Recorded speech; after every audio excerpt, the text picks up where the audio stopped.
want to lead a country you don't want people to invest in. Does this guy even understand anything economics, really? And these are not people we should just keep quiet when they talk rubbish and nonsense. Because we don't have any other spare country. We have only one Kenya. And if someone stands to talk carelessly, we must call him out for what it is. If he has another spare country, he can leave. He can, anaweza hamia hiyo country, and he leaves us to stay in this country of ours, if he doesn't like it. And we don't have to wait for you to lead this country to progress. And you may never lead the country at all. And with that kind of mindset, I don't know whether we have enough idiots to follow you to lead this country, to support you to lead this country. Kenyans are not idiots. But it is very annoying for someone to tell investors not to invest in our country at a time when investor confidence has risen. And for investor confidence to rise in a country, it takes effort.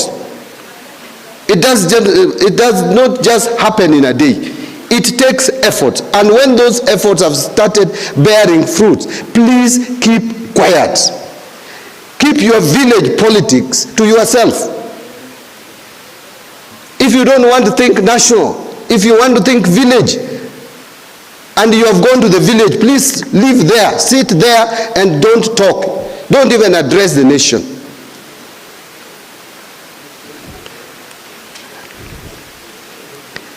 I have spoken like that because I have a duty. I was given a duty by the people of Kenya to help steer the economy of this country. On behalf of the people of Kenya, and on behalf of the government of Kenya, and on behalf of the president of Kenya. And when I see someone carelessly and recklessly making statements that would affect the economy of this country and would plunge us into more chaos, I have to call him out for what it is. So I have said one of the reasons why Nairobi Securities Exchange has done better is because, one, the investor confidence has increased in this country, and the data is there. The opinion is positive. The second reason is because we in the National Treasury, working together with the Central Bank of Kenya, made sure that the interest rates for domestic borrowing went down. And that therefore made investment in Nairobi Securities Exchange a good option for investors to move to. I think one of us spoke about a return of about 27%. I think it was a PS who said. The return of 27% at the Nairobi Securities Exchange is enough incentive to attract investment in Nairobi Securities Exchange, because investors need a return on their investment. That is why they are moving to Nairobi Securities Exchange, giving them good returns. So it is deliberate. These efforts are bearing fruits. Let nobody lie to you that things are not moving. P.S. Makoa told you that we had planned to have about 24,000 kilometers of road network. That we are just less by 1,000. And we are going to hit that possibly by next year. If you go across the country, there is a lot of road construction going on, something that probably has not been witnessed in this country before. The road contractors, because of the decision that we took, has brought road constructors back to the roads. A lot of roads are being constructed. The stadium, we are doing 39 stadiums in almost all the counties of the country. It's not just Talanta Stadium. Talanta Stadium is an international status stadium, the biggest in this country. From 1987, this is the time that we are doing another stadium of international standards. And besides that, we are doing another 39 smaller stadiums across the country, each costing on average about 1 billion shillings. So a lot is going on. But a lot still needs to be done. And I know where there is a challenge. One of the areas where there is a challenge is that Kenyans are complaining they need money in their pockets. But remember this. One, the PS has told you here that for the second year, we are closing the financial year, and that is why I think most accounting officers are here, because you are happy. All the exchequer requests that you gave National Treasury was funded 100%. If you didn't get exchequer requests for 25-26, put up your hand. And that is an economy that someone is telling you is not doing well, where all exchequer requests were released before the end of the financial year, the second year running.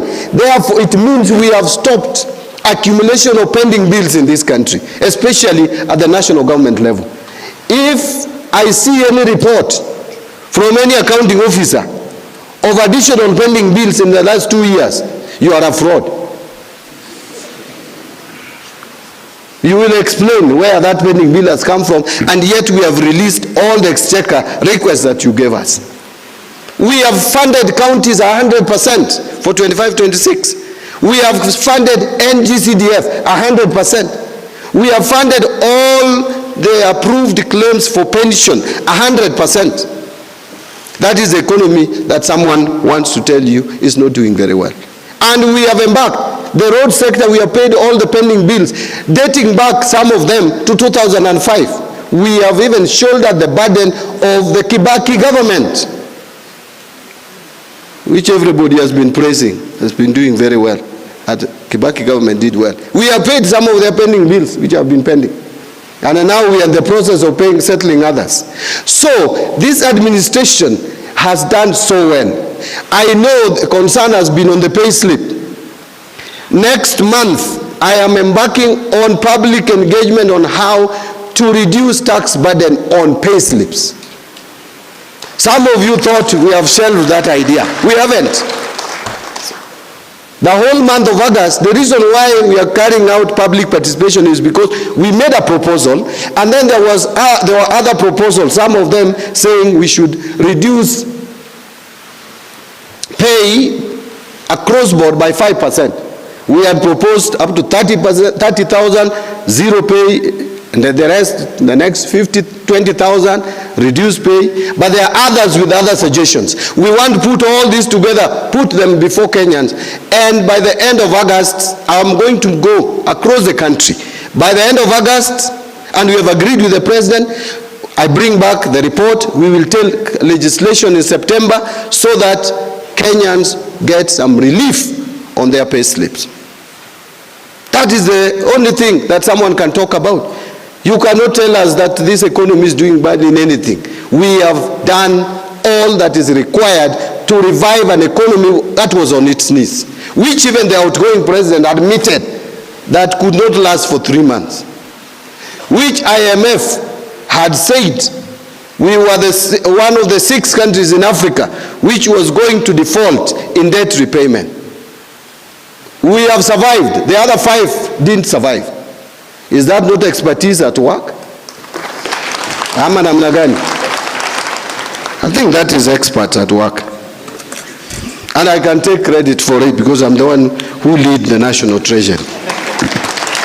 So I know I've said a lot. Let me go back to my written speech and quickly finish. You will forgive me if I bored you with so much, but I wanted to put it in perspective because really, you know, when we don't speak about these things,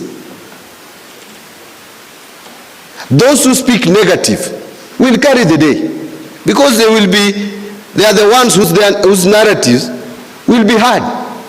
But I am speaking things that you can confirm, you can check, and you confirm to be correct and true. If you move across the country, no one can tell me that they are not seeing roads being constructed. These roads are stalled. Those who are wakulima wa majani chai can confirm what I'm saying. Kahawa, the same. Maziwa.